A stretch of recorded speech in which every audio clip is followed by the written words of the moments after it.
Hello and welcome back to King's Commerce Zone. So दोस्तों, TS Grewal की जो book है उसमें से जो मैंने सीरीज शुरू की थी क्लास 12th के लिए, आज उसका क्वेश्चन नंबर 45 में आपको करवा रहा हूं। तो जिनके पास वो बुक है उनके पास तो वो क्वेश्चन रहेगा, लेकिन जिनके पास वो बुक नहीं है वो बुक परचेज कर लो। अदरवाइज अभी मैंने वो क्वेश्चन लिखा हुआ है, यहाँ से आप उसका स्क्रीनशॉट भी ले सकते हो। तो आज मैं क्वेश्चन नंबर 45 को है सॉल्व करने जा रहा हूँ। तो चलिए दोस्तों शुरू करते हैं। सबसे पहले क्वेश्चन को रीड कर लें। इन द मीन टाइम आप स्क्रीनशॉट भी ले सकते हो। क्वेश्चन यह है, Amit and Vijay started A partnership business on 1 April 2021।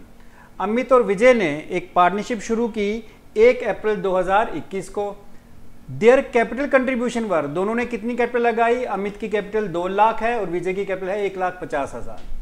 The partnership deed provides as follows. Partnership deed में क्या क्या दिया गया है? सबसे पहले interest on capital be allowed at 10%, कि दोनों पार्टनर्स को कैपिटल का 10% जो है इंटरेस्ट पे करना है। अमित की सैलरी 2000 पर मंथ है, विजय की सैलरी 3000 रुपया पर मंथ पे करनी है। प्रॉफिट को हमें बांटना है 3:2 की रेशो में। और net profit for the year ended 31 मार्च 2022, हमारे पास जो नेट प्रॉफिट है वो 2,16,000 का है। इंटरेस्ट ऑन ड्राइंग्स 2200 अमित के लिए, जो ड्राइंग्स अमित ने की थी उस पर 2200 उसने इंटरेस्ट देना है और 2500 विजय ने देना है। हमें बनाना है profit and loss appropriation account. दोस्तों, इससे पहले कि मैं profit and loss appropriation account शुरू करूं, पहले मैं इसका एक बार आपको फॉर्मेट बता देता हूं। Profit and loss appropriation account, इसका आपको फॉर्मेट बता दूं। एक बार पहले भी मैं करवा चुका हूं, लेकिन चलो एक बार रिपीट कर देता हूं। देखिए, profit and loss appropriation account कब बनाया जाता है? जब पार्टनरशिप फर्म हो। और क्यों बनाया जाता है? जब पार्टनर्स को प्रॉफिट डिस्ट्रीब्यूट करना है in the form of interest on capital, in the form of salary, in the form of commission, in the form of bonus. मतलब उस प्रॉफिट को किसी भी फॉर्म में अगर पार्टनर्स को बांटना है, डिस्ट्रीब्यूट करना है, तो उसके लिए हमें बनाना पड़ेगा profit and loss appropriation account. Apart from this, अगर कोई पैसा हमें रिजर्व में भी ट्रांसफर करना है, जितना बिजनेस प्रॉफिट कमाता है वो सारा का सारा प्रॉफिट पार्टनर्स में डिस्ट्रीब्यूट नहीं किया जाता है। कई बार उस प्रॉफिट का कुछ हिस्सा, कुछ परसेंटेज फ्यूचर के लिए रख दी जाती है कि फ्यूचर में काम आ सकता है, तो उसको कहते हैं रिजर्व बनाना। तो अगर हम कोई रिजर्व भी बना रहे हैं, कुछ पैसा रिजर्व में ट्रांसफर कर रहे हैं, फ्यूचर के लिए रख रहे हैं, तो उस केस में भी आपको क्या बनाना पड़ेगा? Profit and loss appropriation account. ये इसको डिटेल में इससे पहले वाले लेक्चर्स में करवा चुका हूं, जिसने नहीं देखा वो देख सकता है। तो एक तरह का ये नॉमिनल अकाउंट है, और आपको पता है जब हम किसी नॉमिनल अकाउंट की बात करते हैं तो उसमें एक्सपेंसेस, इनकम, प्रॉफिट, गेन की बात करेंगे। ये आपकी डेबिट साइड, जिसमें आपने लिखना है पर्टिकुलर्स अमाउंट, ये आपकी डेबिट साइड आ गई। और ये क्रेडिट साइड है, सेम इसमें भी लिखना है पर्टिकुलर और अमाउंट। अब क्योंकि मैंने ये कहा कि ये एक नॉमिनल अकाउंट है, तो जितने भी एक्सपेंसेस हैं, ये ऐसे रफली लिख रहा हूँ, जितने भी एक्सपेंसेस आपने डेबिट साइड में रिकॉर्ड कर लेने हैं, फर्म के, पार्टनरशिप फर्म के एक्सपेंसेस। और जितनी इनकम्स हैं वो सारी की सारी हम क्रेडिट साइड में रिकॉर्ड करेंगे। आपने लिखना नहीं है इनकम एक्सपेंस, समझाने के लिए बता रहा हूँ। अब देखिए, पार्टनरशिप फर्म, जो पार्टनरशिप फर्म की बात कर रहा हूँ, पार्टनर्स को जो कुछ भी पे करेगी, मैंने कहा in the form of salary पे कर सकती है, interest on capital, commission, bonus, कुछ भी पे करेगी। पार्टनरशिप फर्म के लिए वो एक्सपेंस है, इंडिविजुअली पार्टनर्स के लिए वो इनकम है। लेकिन ये जो हम profit and loss appropriation account बना रहे हैं, ये फर्म का बना रहे हैं, तो फर्म एज एन एक्सपेंस उसको रिकॉर्ड करती है। तो जितनी भी पेमेंट्स पार्टनर्स को की जाएंगी वो सारी हम यहाँ रिकॉर्ड करेंगे। और जितनी भी इनकम्स हैं, यानी जो एक तो नेट प्रॉफिट आ गया जो यहाँ आएगा, या फिर पार्टनर्स अगर फर्म को कुछ दे रहा है in the form of interest on drawings, तो हम यहां रिकॉर्ड करेंगे एज एन इनकम। ठीक है, तो शुरुआत हम यहां से करते हैं। सबसे पहले आपको एक नेट प्रॉफिट दिया होगा। आप जो प्रॉफिट एंड लॉस अकाउंट बनाते थे 11th में, उसमें आपको याद होगा लास्ट में एक नेट प्रॉफिट लेते थे और उस नेट प्रॉफिट को आगे बैलेंस शीट में कैपिटल में ऐड कर देते थे। लेकिन अब ऐसा नहीं करना। जब पार्टनरशिप फर्म होगी तो आपको उस नेट प्रॉफिट को लेके जाना है इस profit and loss appropriation account की क्रेडिट साइड में। तो इस प्रॉफिट को हम यहां ले लेंगे। और इनकम्स में बाय इंटरेस्ट ऑन ड्राइंग्स, अगर किसी पार्टनर ने अपने पर्सनल यूज के लिए पैसा निकाला है, जिसको हम कहते हैं ड्राइंग्स, तो उसको एज पर पार्टनरशिप डीड अगर इंटरेस्ट का प्रोविजन है, तो उस ड्राइंग्स पे पार्टनर्स को इंटरेस्ट भी पे करना पड़ता है, जिसको हम कहते हैं इंटरेस्ट ऑन ड्राइंग। तो सपोज करो कि दो पार्टनर हैं, ए और बी। अभी मैं सिर्फ फॉर्मेट समझा रहा हूं, अभी उस क्वेश्चन का आंसर देना मैंने शुरू नहीं किया है। तो इंटरेस्ट ऑन ड्राइंग जो ए ने दिया और जो बी ने दिया, इसका टोटल हम यहां लिख देंगे। ठीक है, क्रॉस जो है यहाँ पे आपने अमाउंट लिख देना है। अब इस तरफ आते हैं तो यहाँ पर पार्टनर्स को किसी भी तरह की कोई पेमेंट की जा रही है, फॉर एग्जांपल अगर पार्टनरशिप फर्म पार्टनर्स को इंटरेस्ट ऑन कैपिटल पे कर रही है, यानी जितनी उनकी कैपिटल है अगर उस पर कोई इंटरेस्ट दिया जा रहा है वो हम यहाँ रिकॉर्ड करेंगे। ठीक है, जितने भी पार्टनरों के, अभी तो मैं एग्ज्यूम कर रहा हूँ कि सपोज 2 ही पार्टनर, 3 भी हो सकते हैं, 4 भी हो सकते हैं। इसी तरह अगर पार्टनर्स को सैलरी देने का भी प्रोविजन पार्टनरशिप डीड में गिवन है तो पार्टनर्स की जो भी साल की सैलरी बनेगी वो दे देनी है। इसी तरह अगर कमीशन देने का प्रोविजन भी है पार्टनरशिप डीड के अंदर तो जो भी पार्टनर्स की कमीशन बनेगी वो भी हमें उनको पे कर देनी है, टोटल आप बाहर लेते जाओगे। इसी तरह अगर पार्टनर्स को बोनस देना है तो वो भी हम दे सकते हैं। उसके बाद अगर पार्टनर्स को कोई फीस देनी है तो इन शॉर्ट में ये कहना चाहता हूं कि पार्टनर्स को किसी भी फॉर्म में कोई पेमेंट की जाए वो सारी की सारी पेमेंट हम यहां रिकॉर्ड करेंगे, क्योंकि पार्टनरशिप फर्म के लिए वो एज एन एक्सपेंस होंगी। तो करने के बाद फिर आपने टोटल करना है।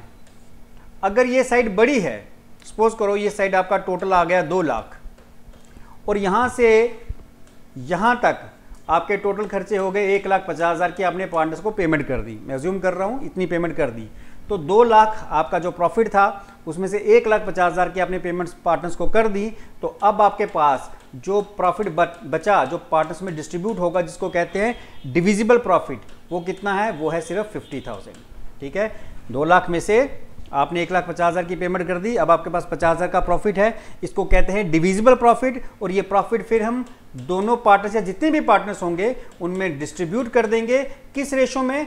अगर क्वेश्चन में रेशो दे रखी है तो उसी रेशो में, नहीं दी तो इक्वल रेशो में इस प्रॉफिट को हमें डिस्ट्रीब्यूट कर देना है। और इन केस अगर ये साइड बड़ी आ जाए तो यहां पर जो आएगा उसको हम बोलेंगे डिविजिबल लॉस, क्योंकि जरूरी नहीं है कि पार्टनरशिप फर्म में प्रॉफिट ही हो, कई बार लॉस भी आ सकता है। तो उस लॉस को भी हम ए और बी में डिस्ट्रीब्यूट कर देंगे, जो रेशो क्वेश्चन में बोली गई है उस रेशो में, या जो पार्टनरशिप डीड में रेशो रखी गई है उस रेशो में। अगर नहीं रखी गई तो बराबर डिस्ट्रीब्यूट हम कर देंगे। तो इन दोनों में से, यहाँ ये जो स्टार लगा रहा हूँ, इन दोनों में से या तो प्रॉफिट होगा या लॉस, दोनों चीज़ें एक साथ नहीं आ सकती। ये इसका फॉर्मेट मैंने आपको बता दिया। अब हम इस क्वेश्चन को सॉल्व करने की कोशिश करेंगे। पहले अगर किसी को फॉर्मेट का स्क्रीनशॉट लेना है तो ले सकता है, मैं थोड़ी देर के लिए छोड़ रहा हूँ, आप इसका स्क्रीनशॉट ले लो। चलिए, आई होप आपने इसका स्क्रीनशॉट ले लिया। अब करते हैं इस क्वेश्चन को सॉल्व। तो जरा इसको मैं हटा दूं।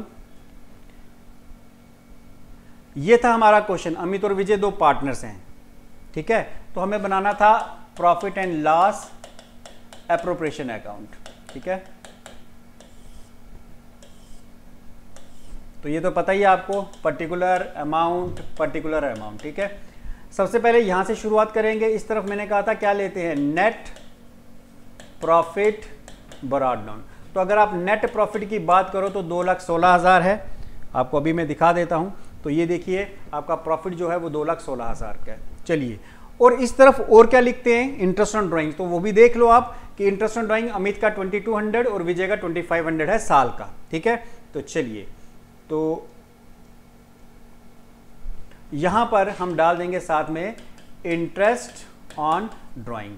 अमित का 2200 और विजय का कितना है? विजय का है 2500। आई होप कि 25 हो, 25 ही है। ठीक है, तो कुल मिला के 4700 का इंटरेस्ट आ गया। अब इस तरफ हमें पार्टनर्स को क्या क्या पे करना है, तो ज़रा क्वेश्चन की तरफ चलो। तो देखो, सबसे पहले इंटरेस्ट ऑन कैपिटल देना है 10% और अमित की सैलरी 2,000 रुपया महीना, विजय की सैलरी 3,000 रुपया महीना। तो कैपिटल पे इंटरेस्ट कितने परसेंट है? 10%। अब कैपिटल देखो कितनी है, अमित की 2 लाख और विजय की 1,50,000। तो चलिए, to interest on capital, Amit की कैपिटल है 2 लाख और अगर 2 लाख का मैं 10% इंटरेस्ट करूं तो सीधा बेशक आप बाहर भी निकाल सकते हो, वो होता है 20,000। विजय की कैपिटल कितनी है? विजय की कैपिटल है 1,50,000 और इसका भी अगर 10% इंटरेस्ट हम कैलकुलेट करें तो वो आ जाएगा 15,000। क्लियर है? इसके बाद हमने पढ़ा कि उनको सैलरी भी पे करनी है। तो इसने कहा अमित की सैलरी 2,000 पर मंथ है, तो जो भी हम प्रॉफिट एंड लॉस अकाउंट बनाते हैं या profit and loss appropriation account बनाते हैं वो हम हमेशा पूरे साल के लिए बनाते हैं। तो साल की सैलरी निकाल देनी है, वो हो जाएगी 24,000। इसी तरह विजय की सैलरी, उसको मिली 3,000 रुपया सैलरी मंथली, तो 12 महीने की हो गई 36,000। क्लियर हो गया। इसके अलावा और कुछ नहीं है। ज़रा आप क्वेश्चन पे आओगे तो आपको दिखेगा कि यही चीज़ें थी। इंटरेस्ट ऑन कैपिटल हमने ले लिया डेबिट साइड में, सैलरी दोनों की ले ली हमने, उसके बाद इंटरेस्ट ऑन ड्राइंग भी हमने ले लिया। अब बचा क्या, इसने कहा profit are to be shared in the ratio of 3:2, और जो प्रॉफिट है उसको हमें 3:2 की रेशियो में पार्टनर्स में शेयर कर देना है या बांट देना है। तो ज़रा देख लेते हैं अब उस प्रॉफिट को भी, पहले देखते हैं कि प्रॉफिट है कितना। देखिए यहाँ पे टोटल, यहाँ आपका जो टोटल बन रहा है वो है 2,20,700। ये आपकी टोटल इनकम, ये रफली बता रहा हूँ, यहाँ पे ये रफ वर्क है 2,20,700। इसमें से माइनस कर लो जो आपने पार्ट्स को पेमेंट कर दी, ये टोटल 60, 80, 95,000 की पेमेंट आपने कर दी। ठीक है, ये सारा का सारा टोटल आ रहा है 95,000। 0, 0, 7, 10 में से 5 गए 5, 11 में से 9 गए 2, तो आपके पास ये जो बच रहा है इसको कहेंगे डिविजिबल प्रॉफिट। तो सारी पेमेंट करने के बाद आपके पास जो प्रॉफिट बच रहा है डिविजिबल प्रॉफिट वो है 1 लाख, यहाँ पे मैं लिख देता हूँ 1,25,700। अब इस प्रॉफिट को हमें इन दोनों पार्टनर्स में डिस्ट्रीब्यूट कर देना, अमित और विजय में डिस्ट्रीब्यूट कर देना है। तो 1,25,700 आपके सामने रेशो मैंने अभी दिखाई थी आपको, क्या रेशो है 3:2। तो इस रेशो में हमें इस प्रॉफिट को डिस्ट्रीब्यूट कर देना है। तो चलिए डिस्ट्रीब्यूट कर देते हैं। 2:3 रेशो यानी 2/5 इसको चला जाएगा। 1,25,700 का 3/5। 5 कैसे आया, रेशो क्या है 2:3। नीचे जो है वो टोटल ले लेते हैं, दोनों का टोटल नीचे आ जाएगा। ठीक है, तो 2/5 3/5। तो चलिए थोड़ा कैलकुलेटर का इस्तेमाल कर लें, आपको तो अलाउ नहीं है, मैं तो कर सकता हूँ। तो 1,25,700 इंटू 2 डिवाइडेड बाय 5, इसका शेयर है 50,280 और दूसरे पार्टनर का शेयर हो जाएगा 75,420। बस जिस प्रॉफिट को हमें ऐसे बांट लिया और इस तरह से ये क्वेश्चन आपका कंप्लीट हो जाएगा। बस आप फॉर्मेट याद रखो कि कौन सी चीज़ कहाँ पे आएगी, वो आपको याद रखना है और उस क्वेश्चन को सॉल्व कर लेना है। तो ये रहा आज का क्वेश्चन नंबर जो 45 है उसका सल्यूशन। नेक्स्ट वीडियो में क्वेश्चन नंबर 46 में करवाने जा रहा हूं। इसी तरह मैं तकरीबन हर एक क्वेश्चन टीएस गरेवाल की बुक का आपको करवा दूंगा, तो आपको ट्यूशन पढ़ने की ज़रूरत नहीं है। हालांकि ट्यूशन क्लासेस ऑफलाइन क्लासेस मेरे यहाँ पर भी चल रही हैं, आप चाहो तो ज्वाइन कर सकते हो। डिस्क्रिप्शन बॉक्स में आपको नंबर मिल जाएगा, उस नंबर पर आप कांटेक्ट करके जो भी क्वेरीज आपकी पूछ सकते हो। और बाकी जितने भी क्वेश्चंस हैं मोस्ट ऑफ द क्वेश्चंस मैं आपको यहीं पे करवा दूंगा। बस सिर्फ आपको मेरे लिए इतना करना है कि जो भी वीडियो मैं बना रहा हूँ उसको शेयर कर लें और सब्सक्राइब कर लें। थैंक यू दोस्तों, थैंक यू वेरी मच।